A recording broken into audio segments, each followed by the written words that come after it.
Today we have a RX 5600 XT, RTX A2000 and 12 games. Let's test them and let me know what you think about the result. We start with Cyberpunk 2077. The difference between the two GPUs was 3 FPS on average, or 6% in favor of the AMD card. The 1% and 0.1% loss were practically the same. Not a particularly big or noticeable difference between the two cards. Similar visual quality and similar CPU utilization. So I say it's the tie here.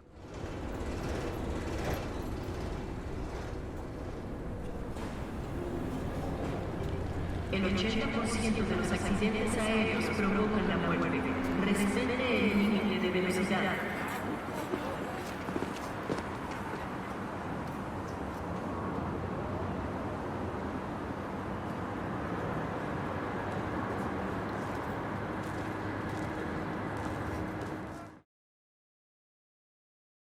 In Forza Horizon 5, the RX 5600 XT was the faster one, with 16 frames or 16%. No problem for both cards to pass 60 FPS, but still better frame rates for the Radeon.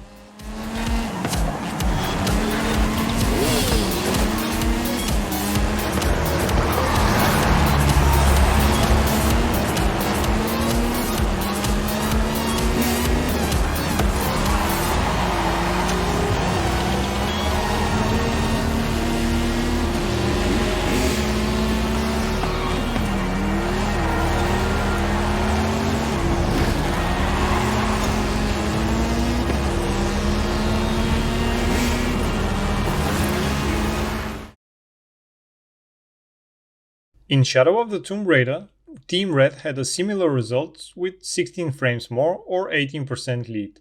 Here it seems that the RX 5600 XT managed to utilize the Ryzen better, and together they passed the 100 FPS barrier. No, this is fine. Jonah, he's at the gate. Good. Be sure I'm not followed.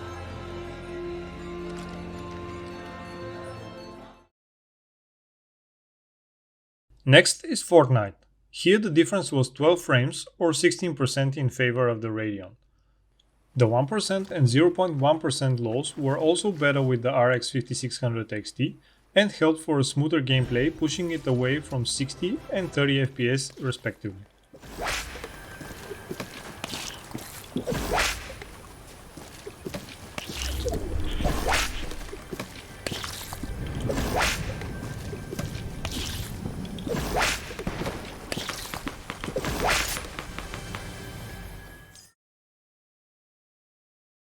In Warzone 2, the Radeon was 22 frames or 23% faster than the A2000 and also made more use of the CPU. Not a lot more, but still performed better.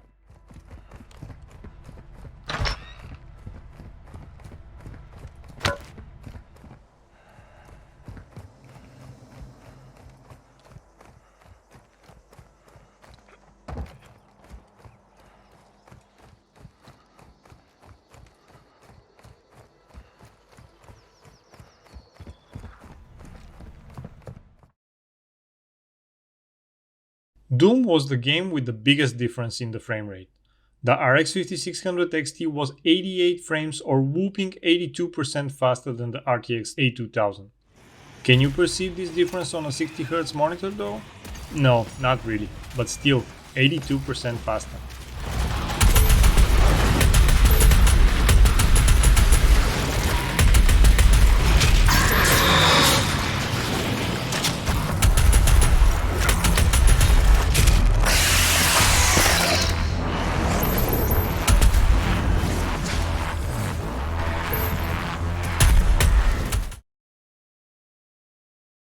In Assetto Corsa Competizione, the difference between the two GPUs was only 5%, or 4 frames.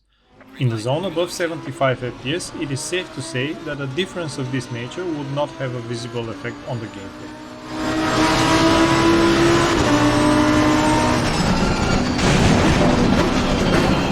Car on the right. Clear on the right. Car on the right. Clear on the right.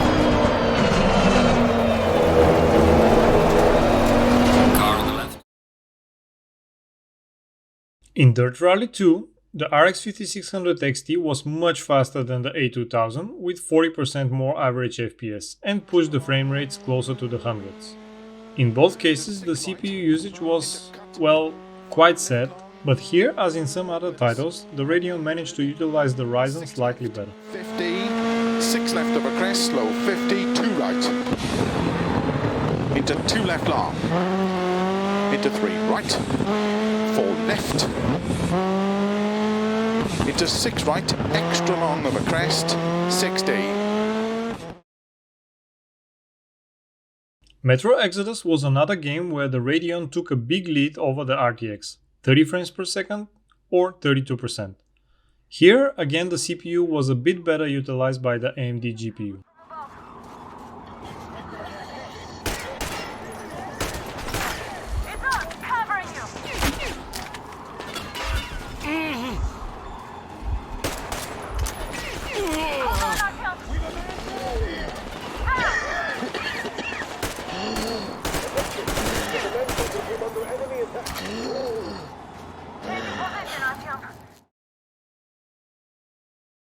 Battlefield 5 was one more game where Radeon took a solid 24% lead, 24 frames more for Team Red.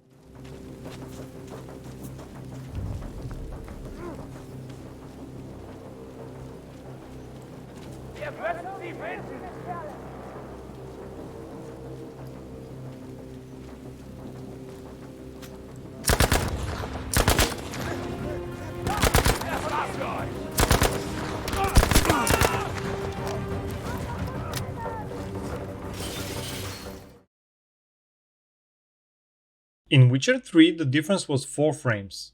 In other words, the AMD card was 7% faster than the A2000. Despite the fact that in one case we're talking about above 60 FPS and in the other case below, in reality the difference was quite negligible.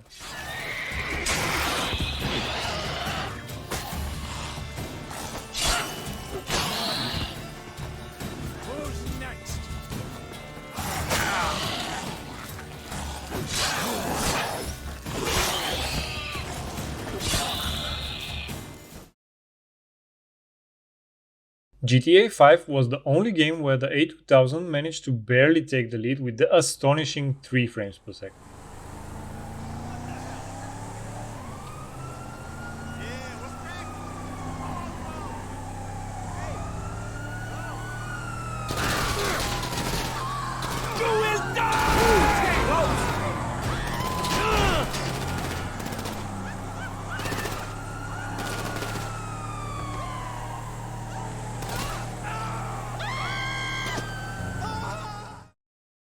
On average, in the 12 titles I played, the RX 5600 XT was 25% faster than the A2000. I got 21 average FPS more, 17 FPS more for 1% low, and 13 frames per second more for 0.1% low.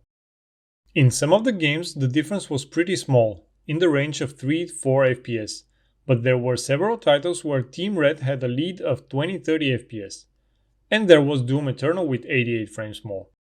It was clear that both cards were not able to sweat the Ryzen 5 5600X. It was rare that the CPU usage was above 30%, and in some cases it was even around 10%. But both cards managed to deliver above 60 average FPS on high settings at Full HD, which made them both perfectly capable for delivering a pleasant gaming experience on 1080p. Just the Radeon did it with more frames. It was not a surprise that the RX 5600 XT was cooler under load, 10 degrees Celsius less while gaming. This was expected since the radiator of this card is significantly bigger than the A2000. The blower style fan of the RTX also did a good job keeping the temps in reasonable levels without extreme noise. Since the RX had a 0 decibel mode, in idle it was hotter but fully silent, whereas the RTX fan was constantly on at 30%. Power consumption, the field where the RTX was a clear winner. While gaming, the total system power consumption was 31% less with the A2000. Putting an RX 5600 XT against an RTX A2000 might not seem as a very logical thing to do, but I never said I'm going to do logical things in these videos. In tested titles, the Radeon was capable of delivering 25 more FPS while staying cooler, but the A2000 was able to cross the 60 FPS barrier and was using less power. The small size of the card and the lack of supplemental power cables is making this GPU very suitable for small form factor builds, or especially for upgrading an old office-grade PC that can be bought for a ridiculously small amount of money. Speaking of money, maybe the main reason why with this current market I would call the RX 5600 XT the winner is the price of the card. By the time of making this video, the Radeon can be found for as low as $150 used. The RTX on the other hand has a pretty much double price tag. The Radeon gives 25% more FPS for half the price. So unless we're talking about a specific build with restricted space and power delivery or the need of ray tracing, I would choose the RX 5600 XT.